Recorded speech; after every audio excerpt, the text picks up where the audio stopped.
तो कल हम लोगों ने क्या देखा था, हम लोगों ने ये देखा था कि भाई एलिमेंट्स जो रहते हैं वो कैसे क्या पाए जाते हैं, पूरे एलिमेंट्स को कितनी कैटेगरी में डिवाइड किया। Metal, non metal and metalloids, तीन कैटेगरी में डिवाइड किया। मेटल्स का क्या यूज है, कौन कौन सी प्रोसेस से, बायोलॉजिकल प्रोसेस में, तमाम चीजों में नॉन मेटल्स का क्या यूज है, नॉन मेटल के क्या लक्षण होते हैं, मेटल्स के क्या लक्षण होते हैं, मेटलॉइड कौन कौन से होते हैं, ठीक है। मिनरल्स क्या होती हैं, ओर्स क्या होती है, और कुछ एक इंपॉर्टेंट मिनरल और ओर्स मैंने यहाँ पर आप लोगों को बताए हैं, जिसे आपको बाकायदा याद रखना है, ठीक है। ये सीधा रटने का काम होता है। अब हम देखते हैं यहाँ पर मेटलर्जी प्रोसेस। तो पहले मेटलर्जी में हम लोग एक जनरल आइडिया लेंगे कि मेटलर्जी के अंदर क्या क्या होता है, और फिर अलग अलग केसेस में अलग अलग मेटलर्जी प्रोसेस को हम लोग यहाँ पर लगाएंगे, ठीक है। तो सबसे पहले हम लोग यहाँ पर क्या लिखते हैं, स्टेजेस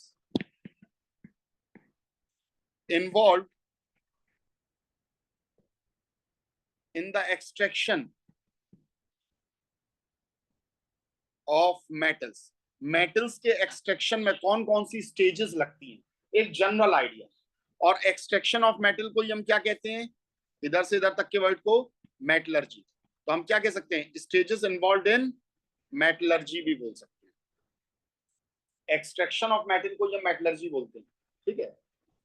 देखो बेटा, जब हमारे पास में कोई ओर होती है, ओर क्या होती है, ऐसे मिनरल्स जिनमें से मेटल को निकालना कैसा पड़े, कमर्शियली चीप पड़े, यानी सस्ता पड़े, और इजी हो, बहुत टफ नहीं है। टफ होगा तो बनी बात है पैसे ज्यादा बढ़ जाएंगे। तो उस ओर को हम यहाँ पर क्या करते हैं, बहुत सारे फिजिकल और केमिकल मेथड यूज करके हम उसे एक्सट्रैक्ट करते हैं, ठीक है।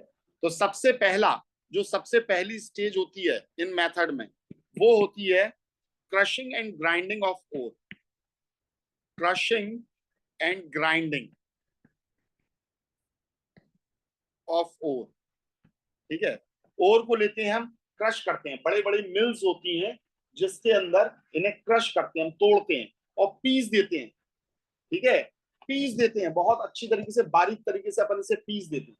पीसने पर सरफेस एरिया बढ़ जाता है, तो रिएक्शन बहुत जल्दी होंगी, ठीक है। तो सबसे पहले तो क्रशिंग एंड ग्राइंडिंग करी अपन ने उसकी। फिर उसके बाद में नेक्स्ट जो स्टेप होता है, तो इसमें तो कुछ समझाने लायक है ही नहीं, क्रशिंग एंड ग्राइंडिंग, ठीक है। दूसरा स्टेप होता है कंसंट्रेशन।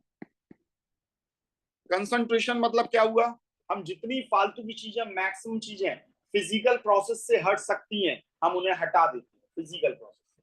भाई उसके अंदर मिट्टी भी है, बालू भी है, ठीक है, मड, सैंड, क्ले, ये सारी चीजें जो हैं, इन सबको हमें हटाना है, ठीक है। तो हम कंसंट्रेशन, या हम क्या करने जा रहे हैं, इसी को हम ड्रेसिंग वर्ड भी यूज कर लेते हैं, ड्रेसिंग ऑफ ओर, ठीक है। कंसंट्रेशन या ड्रेसिंग, या फिर हम एक और नाम यूज कर सकते हैं, बेनिफिकेशन। बेनिफिकेशन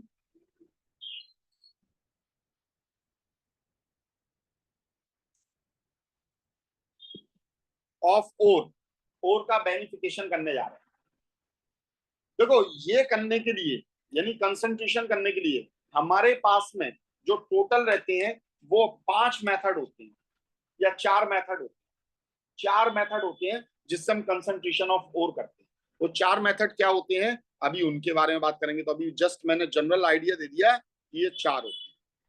और जब हमने कंसंट्रेशन कर लिया, मैक्सिमम चीजें इतनी बाहर निकालनी थी निकाल ली, तो उसे करने के बाद में हम क्या करते हैं, ये जो अब हमें ओर मिलती है उसे हम बोलते हैं कंसंट्रेटेड ओर।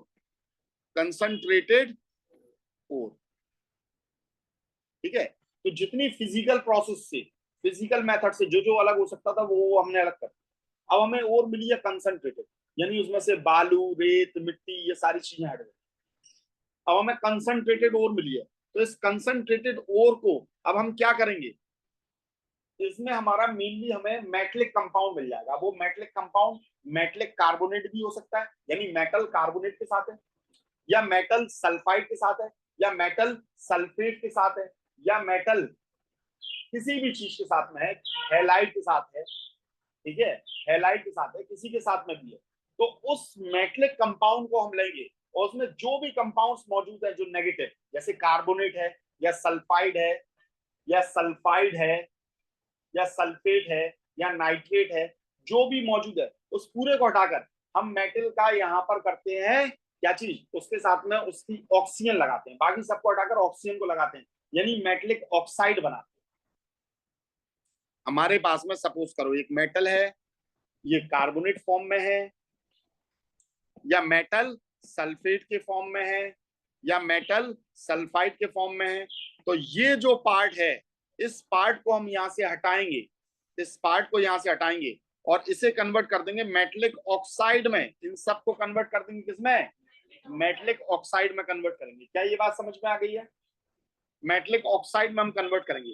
तो कन्वर्जन ऑफ कंसंट्रेटेड ओर, ये जो कंसंट्रेटेड ओर है इसका कन्वर्जन करते हैं। कंसंट्रेटेड ओर is converted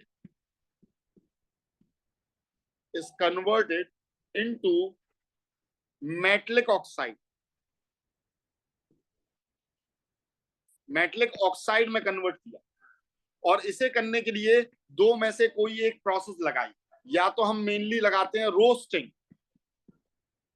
या फिर हम लगाते हैं, एंड ना लिखकर और लिख दें, क्या लगाते हैं, कैल्सिनेशन, फ्रॉथ फ्लोटेशन। यहां पर ये ड्रेसिंग का पार्ट होता है, अभी बताएंगे हम, ठीक है। अब जब हमें मेटलिक ऑक्साइड मिल गई, तो अब इस मेटलिक ऑक्साइड के लिए नेक्स्ट स्टेप क्या करेंगे, अब इस मेटलिक ऑक्साइड का हम करते हैं रिडक्शन, यानी अब इस ऑक्सीजन को भी रिमूव करेंगे ताकि हमें क्या मिल जाए, मेटल मिल जाए, क्योंकि हमें तो मेटल चाहिए ना। तो कंपाउंड किसी भी फॉर्म में क्यों ना हो, लास्ट में जाकर उसे किस में कन्वर्ट करना है, मेटलिक ऑक्साइड में। किस में कन्वर्ट करना है, ऑक्साइड में कन्वर्ट करेंगे। नहीं, क्यों नहीं होता है वो अभी मैं बताऊंगा, कि आपका सीधा मेटल में आप कन्वर्ट नहीं कर सकते, ये अभी आगे मैं बताऊंगा, ठीक है भाई।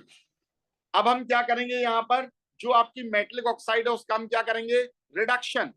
भाई ऑक्सीजन को हटाने को क्या बोलते हैं, तो reduction of metallic oxide.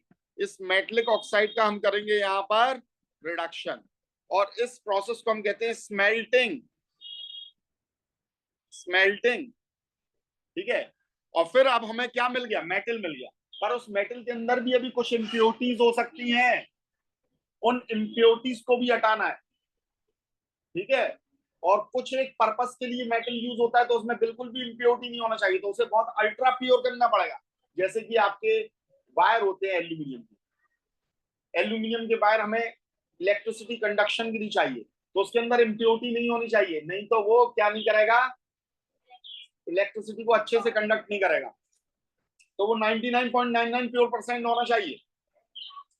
Hello.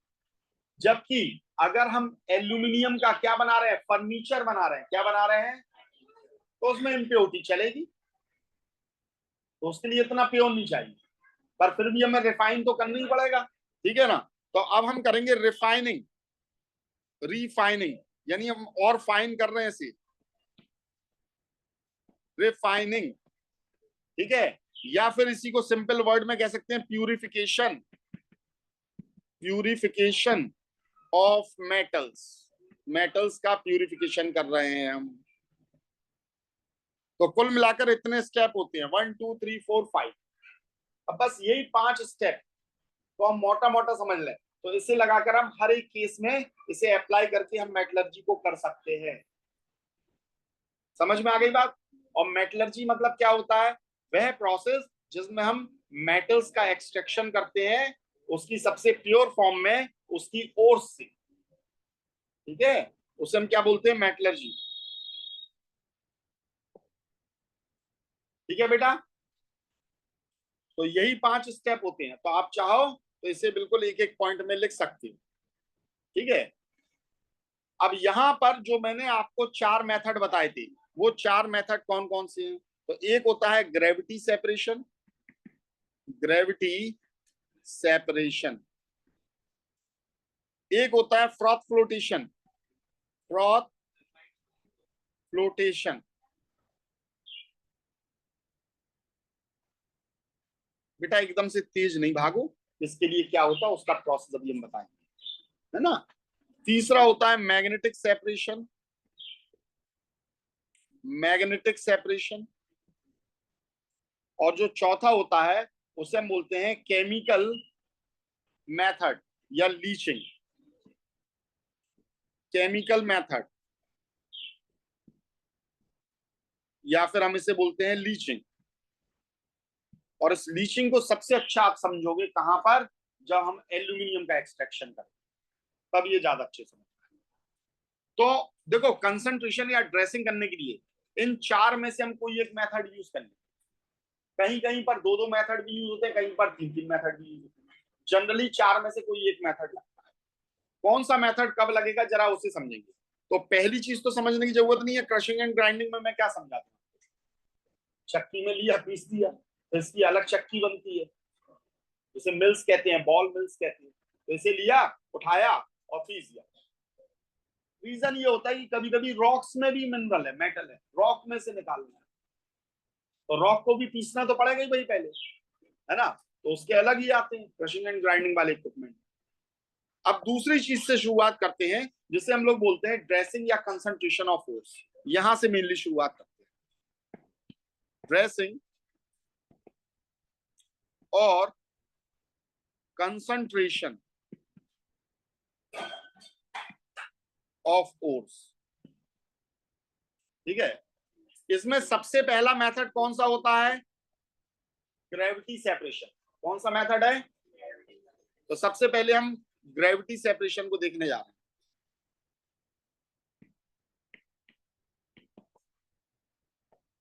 Gravity separation को देखने जा रहे हैं। ठीक है,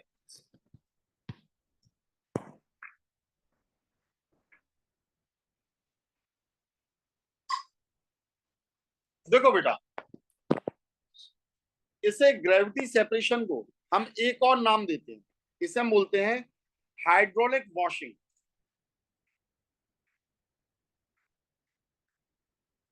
हाइड्रोलिक वॉशिंग, ठीक है, या फिर इसी को नाम देते हैं लेविगेशन।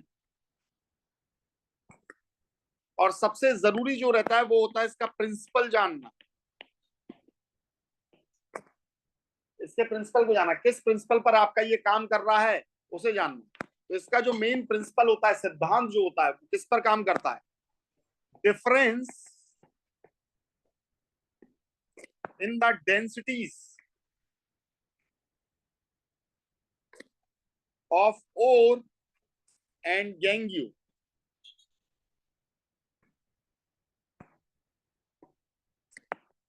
Is main criteria. ठीक है, अब क्या है, आपकी ओर सपोज करो हल्की है, और जितनी इंप्योरिटीज है उन इंप्योरिटीज को हम बोलते हैं गैंग्यू। जितनी इंप्योरिटीज जो फिजिकल मेथड से दूर होती है उन्हें हम बोलते हैं गैंग्यू, जो बाकी मड रह जाती है। तो हो सकता है और आपकी हल्की हो और मड आपकी कैसी है, भारी है। या इसका उल्टा हो सकता है, और आपकी कैसी है, अच्छी खासी भारी है, और मड कैसी है, हल्की है। अगर दोनों लगभग एक उसके हैं तो फिर इस मेथड को नहीं लगाओगे। अगर दोनों की भारीपन यानी डेंसिटीज अगर सेम है तो इस मेथड को नहीं लगाओगे। तो इसमें आप क्या करते हो, आप ये करते हो कि एक टेबल लेते हो इस टाइप की,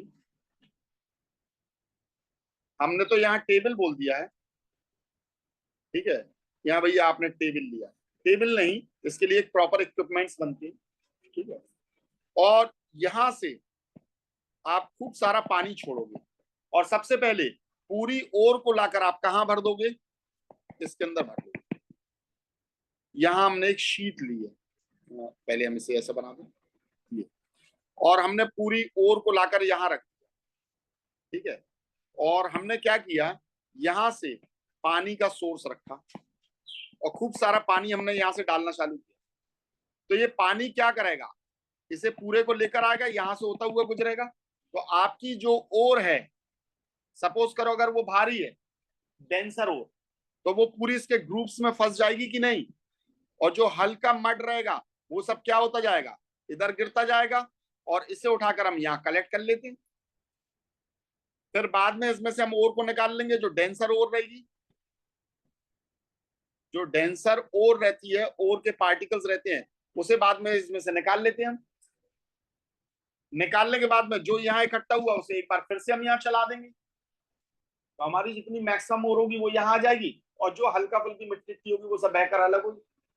अच्छी खासी कंसंट्रेटेड हो गई और की नहीं हो गई, है ना। मेनली अपने मेटलिक कंपाउंड इसमें आ गए, जितनी मैक्सिमम इम्प्योरिटी होती हो सकती थी उतनी दूर हो गई है। हम इसे ग्रेविटी सेपरेशन क्यों कहते हैं?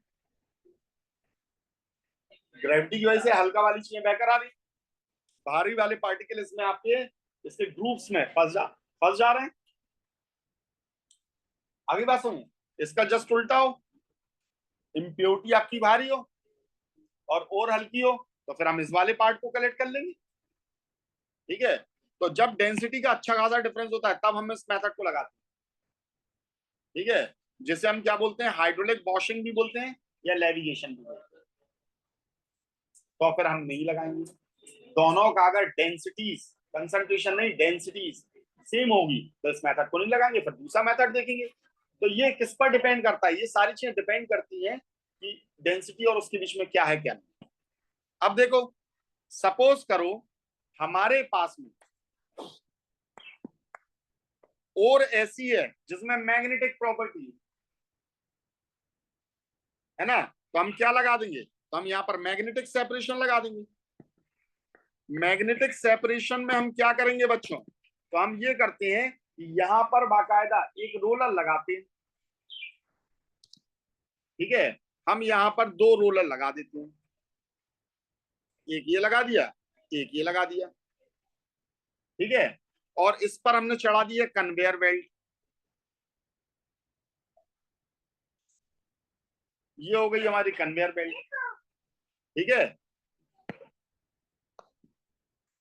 और ये वाला जो रोलर है, इस रोलर को हम बोलेंगे ये आपका मैग्नेटिक रोलर रहेगा या मैग्नेटिक व्हील रहेगा। कैसा रहेगा? मैग्नेटिक व्हील रहेगा। ठीक है, अब हमने यहां पर क्या किया, हमने यहां से ओर को डालना चालू किया, ओर को यहां से हमने इसके अंदर डालना चालू किया।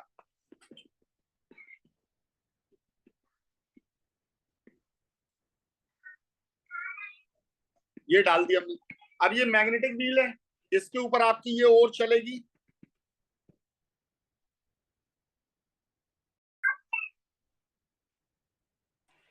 तो अब यहां से हमारी ये ओर चली इस बेल्ट के ऊपर, ये यहां पर आएगी तो ये चिपक जाएगी, और यहां से बेल्ट से ये मैग्नेटिक व्हील से अलग हुई तो हमारी मैग्नेटिक ओर यहां गिरती जाएगी।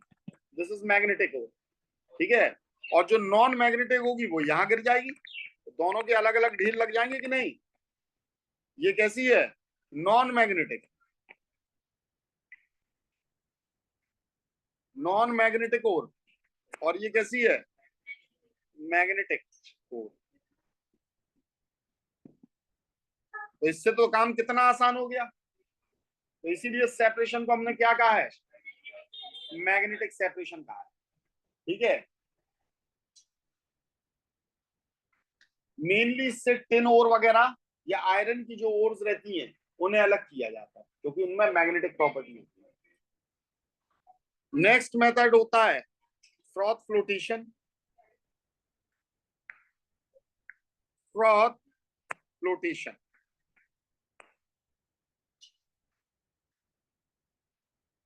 इस मेथड में हम लोग क्या करते हैं, हम ऐसी ओर्स को लेते हैं जो आपकी ऑयल के अंदर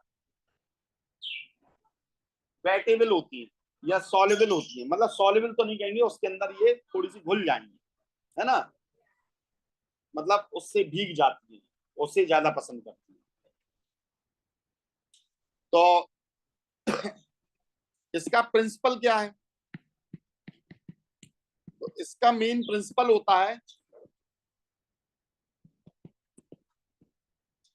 wettability of ore with oil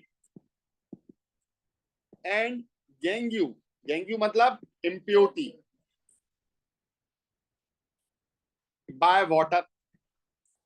ठीक है, और अगर आपकी पानी में बैठ हो सकती है, और गेंग्यू जो है अगर वह पानी में बैठ हो सकता है यानी गीला हो सकता है, तो इन दोनों के लिए हम ये क्या करेंगे, ऐसी चीजों के लिए हम यूज करेंगे फ्रॉथ फ्लोटेशन प्रोसेस।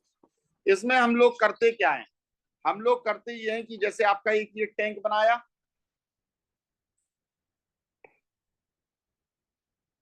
और इस टैंक में